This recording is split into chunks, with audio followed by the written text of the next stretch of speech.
সম্মানিত হাজিরিন, এজন্য হযরতে আবু হুরায়রা রাদিয়াল্লাহু তাআলা একদিন নবীজির কাছে আসছেন।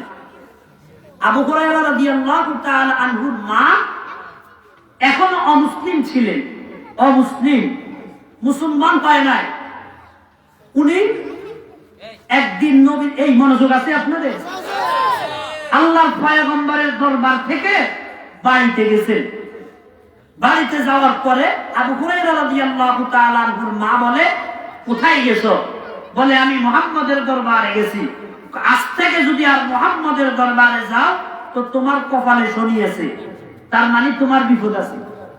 হযরতে আবু হুরায়রা রাদিয়াল্লাহু তাআলা আনহু নবীর মুহাব্বত দিলে আছে না নাই? আশিকা সাদিক কুনাই যারা ফেদা, আশিকা সাদিক কুনাই যারা ফেদা, মারহাবা সদা আশিকা বর মারহাবা, সদা হাজারা বু হানিফা হাম জুনাইদ, সদা হাজারা বু হানিফা হাম জুনাইদ, খাকে পায়ে বু হুরায়রা না রসিদ। সাহাবীদের দাম, ইমাম নবীজির মুহাব্বত তাদের দিলের মধ্যে দুনিয়াতে যা আছে সব কিছুর চেয়েও বেশি ছিল। জোরে বলেন না সুবহানাল্লাহ। কিন্তু আমাদের দিলে আছে নাই। নবীর মুহাব্বত দিলে থাকলে মাথায় টুপি থাকবে, চুলটা নবীর তরিকায় কাটা হবে, দাড়িটা ঠিক মতো রাখা হবে, মোছটা ঠিক মতো কাটা হবে, নখগুলা ঠিক মতো কাটা হবে, পোশাক আশাক বেশভূষা সব নবীর তরিকায় হয়ে যাবে। কিন্তু আমরা দুনিয়াতে ফকর, অহংকারী শেষ নাই। চুল কাটতে স্টাইল, নখ কাটতে আরেক স্টাইল, দাড়ি কাটতে তো মাশাআল্লাহ স্টাইলের শেষ নাই, টুপি লাগাইতো স্টাইল, শুধু স্টাইল আর স্টাইল। নবীর তরিকা কখন গ্রহণ করব? হযরতে আবু হুরায়রা রাদিয়াল্লাহু তাআলা আনহু বাড়িতে গেলেন।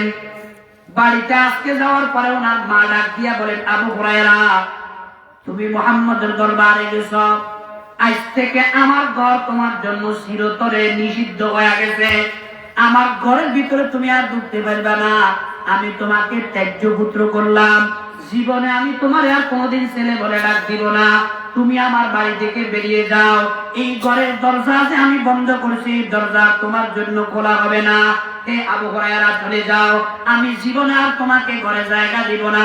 মুসলমান ভাইয়ারা আমার, আবু হুরায়রা রাদিয়াল্লাহু তাআলা আনহুকে ত্যায্য পুত্র ঘোষণা করলো কে? আবু হুরায়রার মা। আবু হুরায়রা রাদিয়াল্লাহু তাআলা আনহু দৌড়াইয়া নবীজির কাছে গেলেন। যাইয়া বললেন, ইয়া নবী আল্লাহ, ইয়া রাসূলুল্লাহ, নবী গো, আপনার কাছে আসার কারণে আমার মা আমাকে ত্যায্য পুত্র ঘোষণা করেছে, এমন বলে দিয়েছে, চিরতরের জন্য আমার ঘরে যাওয়া নিষিদ্ধ করে দিয়েছে। আমি আর ঘরে যেতে পারবো না। আমার জন্য আমার পরিবারের সবগুলো হারাম করে দেওয়া হয়েছে। ইয়া নবী আল্লাহ, ইয়া রাসূলুল্লাহ, নবী গো, এখন তো আমি আর বাড়িতে যাইতে পারবো না। আল্লাহর পয়গম্বর আবু হুরায়রা রাদিয়াল্লাহু আনহুকে ডাক দিয়া বলেন, আবু হুরায়রা, এটা করছে কে? আবু হুরায়রা ডাক দিয়া বলেন, হুজুর, আমার মা করেছে। আল্লাহর পয়গম্বর, আল্লাহ পাকের পরে যার স্থান, যাকে সৃষ্টি না করলে আল্লাহ পাক কায়নাতের কিছুই সৃষ্টি করতো না। মুসলমান ভাইয়েরা, খেয়ালেয়া রেফা বাশদ মুহাম্মদ, খেয়ালেয়া রেফা বাশদ মুহাম্মদ, জামালে দিল গেরা বাশদ মুহাম্মদ, ফলকরারো হেজা বাশদ মুহাম্মদ, জবিরা ইজ্জশা বাশদ মুহাম্মদ, জবিরা ইজ্জশা বাশদ মুহাম্মদ। যেই নবীকে সৃষ্টি না করলে আল্লাহ পাক আসমান সৃষ্টি করতেন না, জমিন সৃষ্টি করতেন না, আরশ কুরসি লৌহ কলম কিছুই সৃষ্টি করতেন না, বেহেশত দোজখ সৃষ্টি করতেন না, মানব দানব কুল কায়নাতের কিছুই সৃষ্টি করতেন না।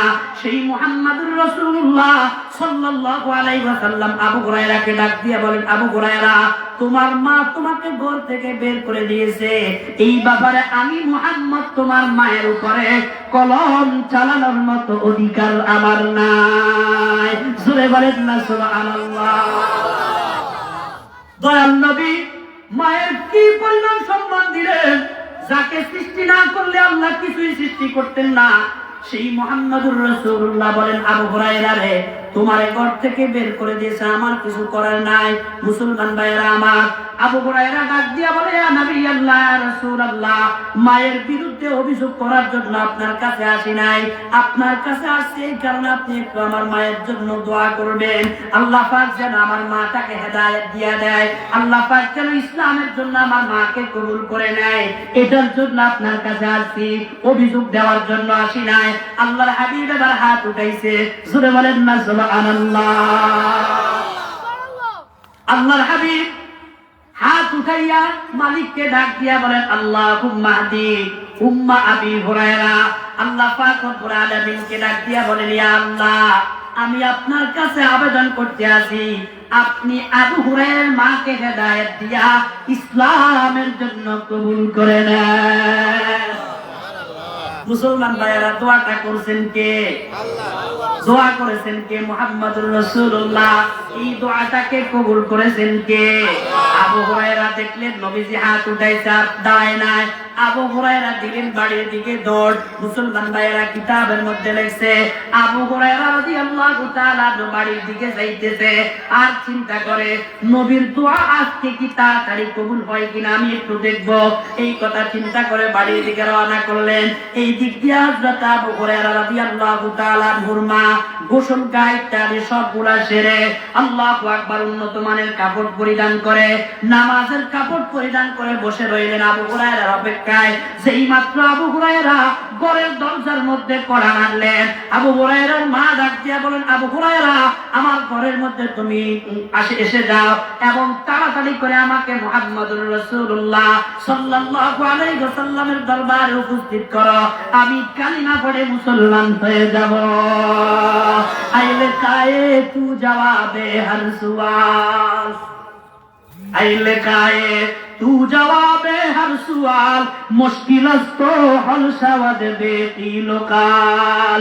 মুসলমান ভাইয়েরা, আমি বুঝাইতে চাইছিলাম হযরত আবু হুরায়রা রাদিয়াল্লাহু তাআলা আনহুকে ঘর থেকে তাড়ায়া দিলেন, ঘর থেকে বের করে দিলেন। এরপরও হযরত আবু হুরায়রা রাদিয়াল্লাহু তাআলা আনহু নবীজির কাছে বলার পরে নবীজি এটার কোনো বিচার করে নাই। কথা বলেন ঠিক না বেঠিক? একজন সন্তানের জন্য এখান থেকে শিক্ষা গ্রহণের অনেক কিছু রয়েছে। আর